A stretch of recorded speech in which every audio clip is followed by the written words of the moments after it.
នាងកញ្ញាលោកស្រីប្រិមិត្តអ្នកស្ដាប់ជាទីមេត្រីនៅពេលនេះសូមស្ដាប់កំសាន្តនៅចម្រៀងចាប៉ី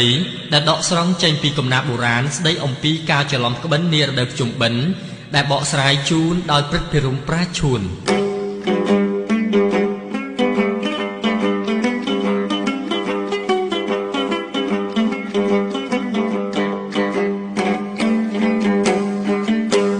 រឿងខ្លីមួយទៀតញោមញាតតាយចំនួនជនបុរាណសម័យឥឡូវក៏ស្ដាប់មិនបានរដូវភ្ជុំបិណ្ឌនឹងវាមិនលេងអីរដូវភ្ជុំបិណ្ឌនឹងមិនមែនធម្មតាមានយាយជីមានលោកអាចារ្យប្រសង់ក៏ហោះវត្តចាស់វត្តថ្មីដូវភ្ជុំបិណ្ឌនឹងវាមានច្រើនគ្នាមកនឹងវាមានក្មួយមានមីងមានមីដូចចៅប្រុសដូចចៅស្រីខ្លះក៏ស្លៀកប្រមងហូលប្រែយ៉ាមកនោះច្រើនអីម្លេះទេអាដូចរដូវភ្ជុំបិណ្ឌសពថ្ងៃភ្ជុំបិណ្ឌនឹងគេចង់ឲ្យវិនដែតអ្នកសម័យបច្ចុប្បន្នគេចាក់លបើកប្រែតតាំងពីទូរទស្សន៍តកប៉ុសលេខ3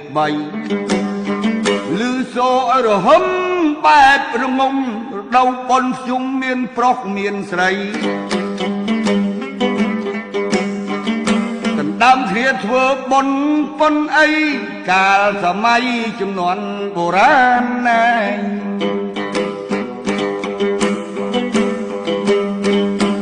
ចឹងមនុស្សច្រើនណាស់ដេះដាស់មានសំសោចឹកចែហៀមានខ្មែរមានចិនមកច្រឡំគ្នា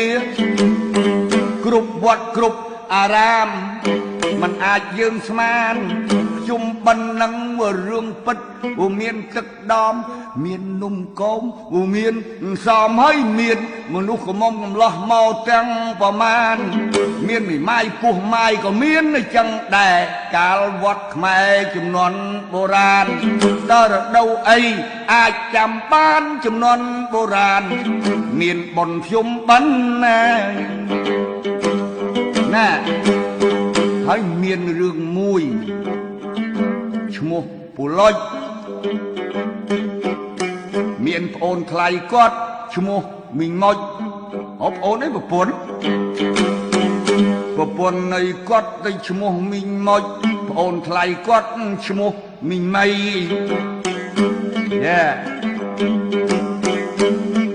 ចាស់គាត់ហៅទៅមីខ្មុចមីខ្មៃហើយនឹងពូលុចគាត់ក៏បានគ្នាយកផ្ដន់ប្របីក៏ប៉ុន្តែរឿងរ៉ាវមិញមិនហេតុអីរឿងអីបានយកមានរឿងព្រោះគាត់មេម៉ាយហើយគាត់នៅជិតគ្នាមិននៅឆ្ងាយណែព្រោះស្រាប់តែដល់ពេលយប់កដាលសាលាទៅជាផ្សំគ្រឿងវាคล้ายទៅជាហេតុដែលទៅជាមៀតរឿងមីងម៉ៃមីងមុចគាត់ឆ្ងល់ងឿងហេតុដូចម្ដេចក៏ត្រឡុចនឹងច្រឡំក្បិនជាមួយមីងម៉ៃគេយ៉ាបើចឹងកុំអោយដុននៃដាបស្ដាប់កំណាបទៅគុំទៅដឹងឥឡូវពេលយប់វេលានឹងខ្ញុំប្រឹងខ្ញុំព្រឹករៀបសម្ដែងឡើងវិញពីច្រឡំក្បិនខែភ្ជុំបិណ្ឌកុំអោយខ្លីយករឿងនឹងមកនិទានស្ដី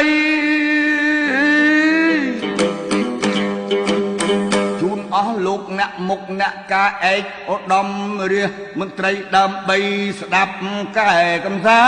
ន្តស្អកអើយស្អក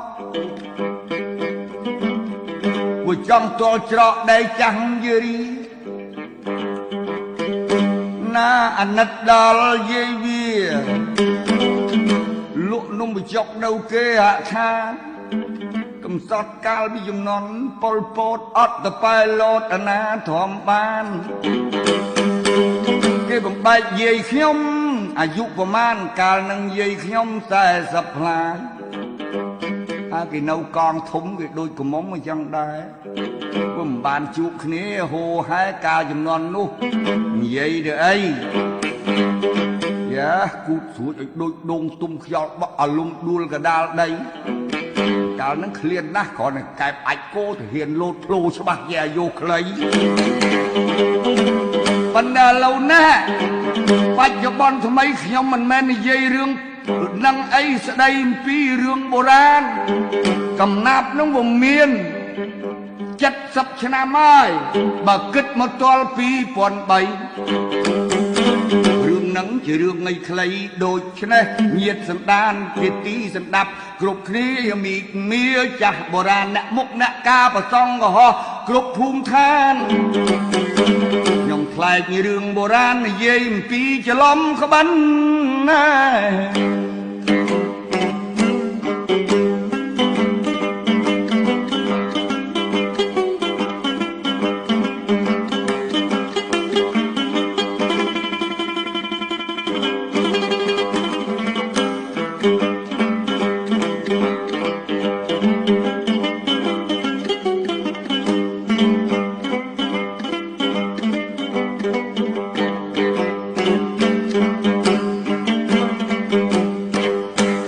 ពីកូលលន់លឿយណាស់ផ្ទះបាញ់បែកក្បាលសុចរឿងមុនក្បាលថ្លែងឥឡូវរឿងនេះក្បាលសុចថ្លែងពី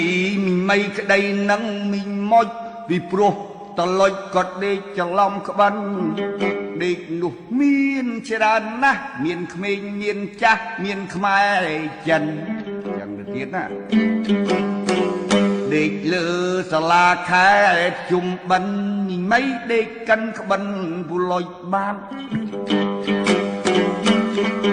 ដេកនោះដេកអុយលាយចំរោះមានស្រីមានប្រុសមិនប្រុងប្រយ័ត្នណកដល់ពេលអាត្រៀតស្ងាត់មីផាត់ក្បិនគាត់ចោលទៅក្រោយខ្នងមីមុចកូនដូនម៉ៃមានម៉ែទៅទៀតត្រូវជាប្អូនថ្លៃពុលុចញ៉ៃផងពុលុច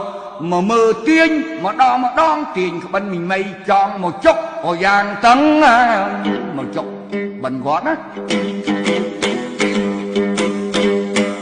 មីគាត់កំពុងទៅដេកលក់សមុកលឺសូទៅខំម៉ងដាក់ម៉ាណែពាក្យខ្មែរអាហ្នឹងលក់វសូនហ៎សូនមានកូនគាត់មួយឈ្មោះមេខ្វាំងវាប្រឹងដាស់ម៉ែឲ្យជូនទៅជុះវាថោនសមមើលគេដាស់គេក្រោកគេឈងងស្ទើតមីភ្ញាក់ព្រើតឲ្យដូចគេស្ទុះកត្រាក់ក្បិនងក់ថ្នាក់គាត់រលុះមីអង្គុយចុះស្ទាបមើលក្បិន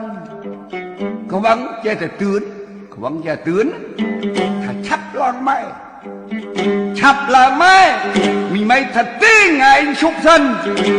សពុតអាណាអញអង្គុយកិនមកច្រឡំក្បិនឯងជាប់ចកេះគេ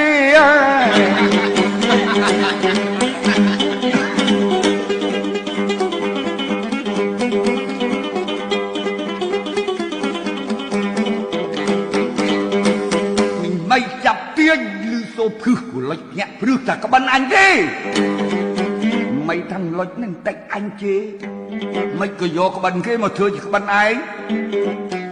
លុចបោតែក្មៃហើយកុំអាលខ្នាញ់ព្រោះក្បិនអញវាជាប់គូកណែង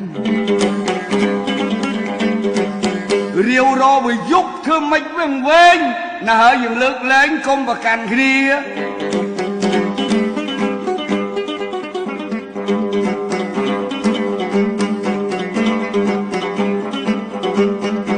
អញពុលុចវ៉ាមីគាត់ក៏បាត់ខឹងមកទាស់ពីខ្វឹងវិរិយហៀមួយជួថោនសមបលាក់យាយតូចទៅជ្រោកយាយទាល្អែកល្អកគ្រប់គ្នាទាំងប្រុសស្រីតែមកពឺតតែបុកស្លាឯតាម៉ាពឺតបឺតបរិយយាយដួងយាយដោចង្អោដាស់ដីមីរត់ទឹកមកលៀងអាចខ្វឹងគំរំទៅលៀងជ្រះញាតតែអស់ទឹកជាង20បឹង បែបបឹងប្រយ៉ាមិនយកមកអស់ហើយបង្កក់អវិនបូមយកមកលៀងហើយវត្តនោះបែបវត្តលង្កាទេមើលយ៉ាង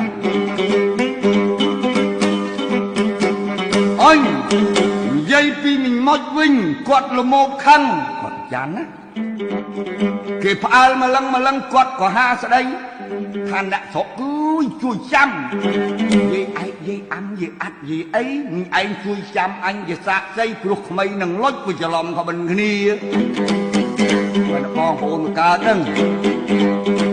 អ្នកនេះក្មេងវាជាប្អូនខ្ញុំគាត់មិនលើកហើយកាលពីកំមុំអញខំរសាវាអញឲ្យមានប្តីអញរៀបការងារឥឡូវវាក៏ព្រាមីម៉ាយ2ឆ្នាំយីតណាមកណាឲ្យទាំងលុចជូតព្រោះយល់ថាប្អូនអញជិលសំកម្មនោះពីថ្ងៃមុននោះបាត់លុយ5ចំណាំទាំងលុចលួចមកឲ្យក្មេងលុយ5ហ្នឹងប្រហែល$50ឡើយមួយថ្ងៃនេះទៀតដេកបបៀតគ្នាមជីមិនគោះក៏3អាណាដែលលឺប្រុសហើយនឹងស្រីដេកអេកដេកអោយតែច្រឡំក៏បិន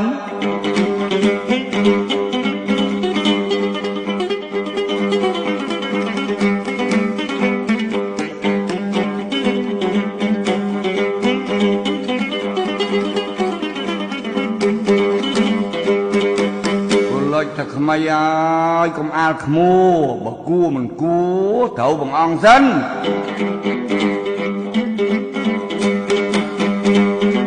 កុំអាលឌីលគ្នាត្រឡប់ត្រឡឹងប្រយ័ត្នអញកិននោះល្អិតល្អោច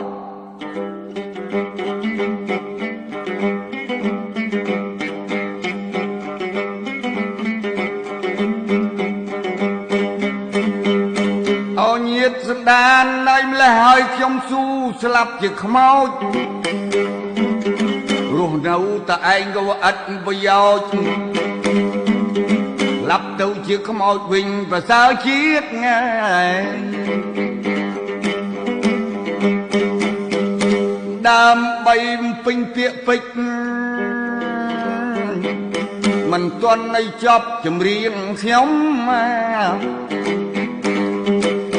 អស់លោកចៅក្មួយចាស់ទុំដែលលោកបានស្ដាប់សូរស័ព្ទចម្រៀងហើយខ្ញុំចម្រៀលពាក្យខ្ពស់ទាបនិយាយពីអ្នកតែងអ្នករៀបរៀង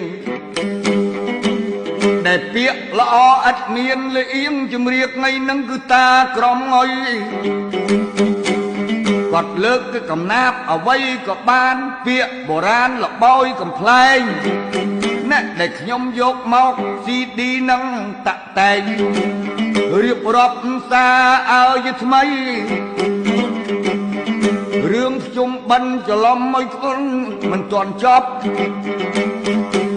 ខ្ញុំបាទមិនហ៊ានត្រឡប់និយាយស្ដីដើម្បីឲ្យទៅមុខរក្សាទុកទំនៀមចបៃអេ